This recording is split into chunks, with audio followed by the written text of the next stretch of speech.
Welcome everyone to this interview for our Study Abroad and Global Engagement Diversity Virtual Resource Center for Native American and Indigenous students. My name is Noelle and I studied abroad on the CSUIP program to England fall 2021 to spring 2022, and I now volunteer with SAGE as a Global Titan ambassador. Today I will be interviewing Nicholas. So thank you, Nicholas, for joining. So to start, if you could tell us your name and what your major was at Cal State Fullerton. Yeah, sure.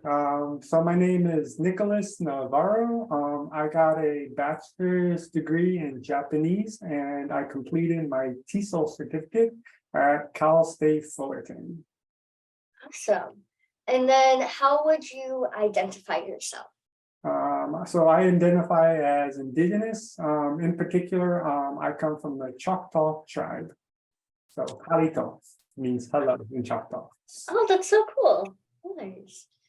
And then what study abroad and global engagement program did you do? And if you could include like where you went and when. Yeah, so I did the Japanese language program at Waseda University in Japan through the CSUIP for the 2016-2017 academic year. Yay, another CSUIP program. And what made you interested in study abroad? So originally, I actually had no intention of studying abroad. However, when I was in one of the lower levels of Japanese, I believe it was Japanese 102, my teacher had a colleague who worked at Gakushuin University. It was not a school that Cal State Fullerton is a partner with or has any kind of agreement with, but because of her being a colleague, they actually opened it up to Cal State Fullerton students to apply to their summer program, which is 1 month long in July in the summer. And so they're also offering a $800 scholarship as long as you're eligible. And the program, that scholarship was $800. The program only cost $1,200. So it pretty much was paying for itself. So why not, go for it? Just, an opportunity I couldn't pass up. So I applied and stayed abroad for a month in Japan. From that experience, I wanted to go back to study abroad for a year. So later I did it the following year for the 1 year at Waseda University. Well, that's awesome. I love how going there for a month just really inspired you to want to go back again because you saw how amazing that experience was and you wanted to experience it more. I love that. That's so cool. And so what is one of your favorite memories from abroad? So one of my favorite memories from study abroad, I have many fond memories, but my school, Waseda University, was connected to the oldest running train line in Tokyo. And it has these really retro train cars on it. So I always found it interesting.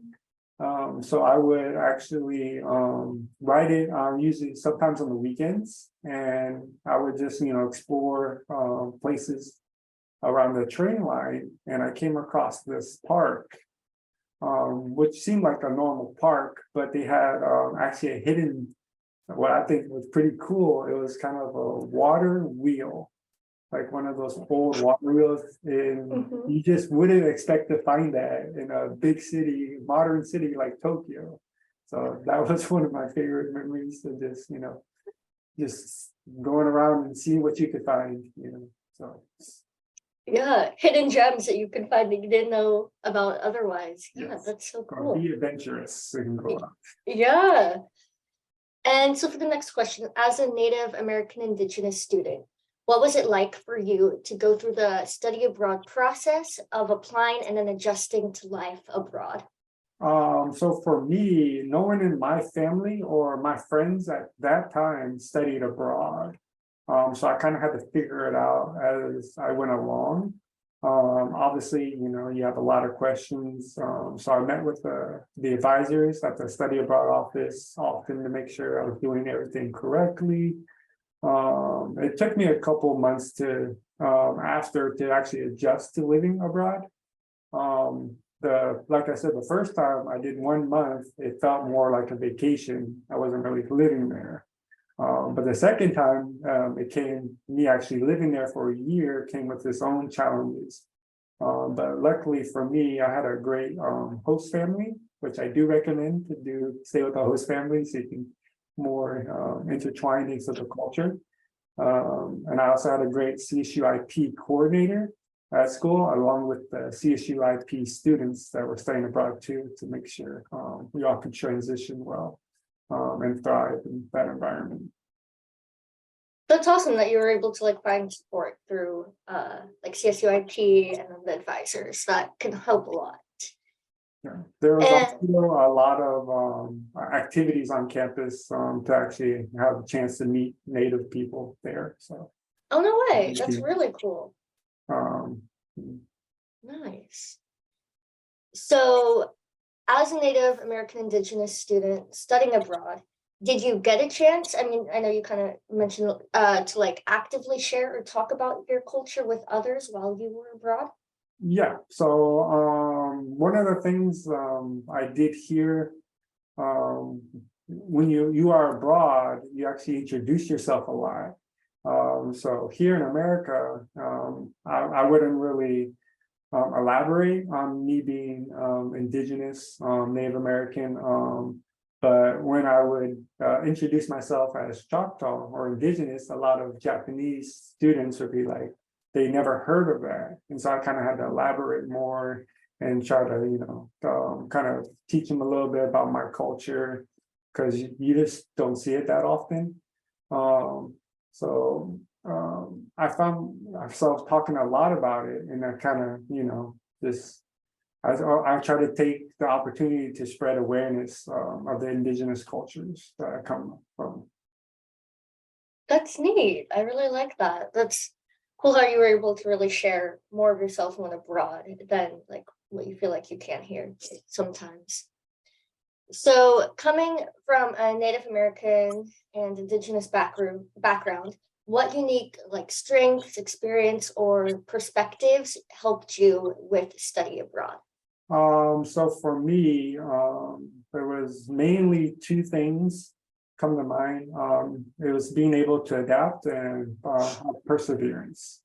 I don't come across many people that are indigenous, and so I always had to adapt to my surroundings to make sure I thrive, whether it be academic or in my personal life. And then the other one, we have always, persevered through a lot of things throughout history. Government made us promises that they didn't always fulfill, and so even though I could easily blame them, at the end of the day, I'm responsible for my own actions and everything. So I had to make sure I persevere through all the ups and downs of life.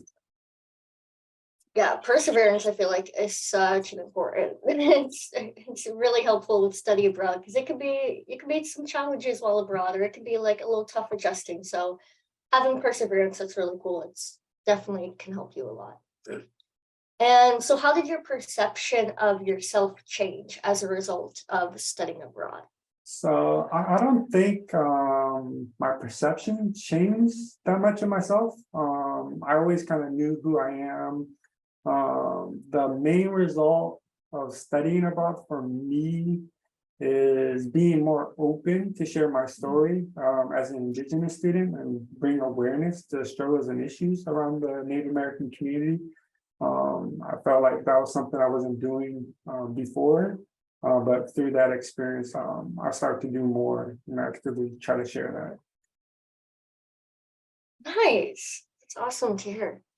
And so, why do you think it's important for students, especially Native American and Indigenous students, to participate in global experiences like study abroad? So I believe it's important to participate in global experiences as an Indigenous student because there are a lot of Indigenous populations in foreign countries who we can learn from, but also be able to share our culture with those different people from all over the world. And then kind of following off of that, what advice would you give to any students interested in studying abroad? So I would give, just ask questions. There's no dumb questions. Whether financially or you don't feel like it'll take away time from you graduating on time. As long as you make sure you plan ahead and everything, you can do it. I strongly recommend, there's lots of scholarships out there. I applied to 6, I believe, and I got 5 of them. And so I studied abroad pretty much all on scholarships. So it was technically for free. I did have to do a couple of follow-up activities and projects after, but it was definitely worth it in the end. That's neat to hear because I think a lot of people don't realize how many resources there are out there, and they think that like, Yeah. oh, it costs too much, but there really are like a ton of different scholarships available, so many different things that can help you study abroad and make it like not that, make it manageable and affordable. So I definitely agree. That's really important. It's definitely a lot of work, but they should be able to, persevere through it. Because, Yeah, like I said, in the end, it's going to be worth it. It's going to be worth it. I totally agree. Yeah. Awesome. Well, thank you so much for sharing about your experience. I learned so much and it was really neat to hear about your study abroad journey. So Yeah. thank you so much, Nicholas. For having me interview, Noelle. Thank you so much. Okay, bye.